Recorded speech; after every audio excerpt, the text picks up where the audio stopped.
Francine Diaz nagselos sa isang fan na nagpunas ng pawis ni Seth sa stage. Totoo nga ba ito? Alam naman natin na may ginanap nga na event ang couple sa Cebu at talaga nga namang maraming fans nga ang dumalo rito. Nasaksihan nga ng marami ang isang fan na babae na umakyat sa stage para magpunas ng pawis ni Seth habang wala pa si Francine. Narito nga ang video clip.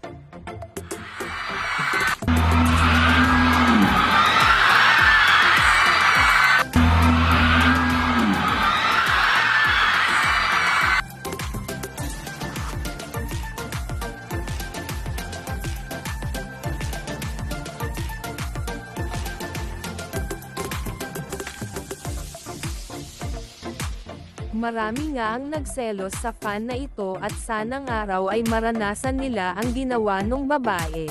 May iba pa nga na gusto bilhin ang ginamit pamunas ng pawis ni Seth. Nagselos nga raw ba talaga si Francine dito o naintindihan niya na kasama ito sa trabaho nila? Sabi pa ng ilang fans ay inagawan pa ng trabaho si Chin.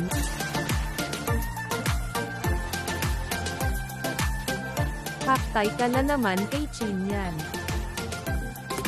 Aba hindi umilag si Yancy. Ako naman next. Naku po mukhang may maa-award kay Madam Francine mamaya at Cherez. Talaga nga namang maraming fans na ang nag-react dito at nag-trending na nga sa social media.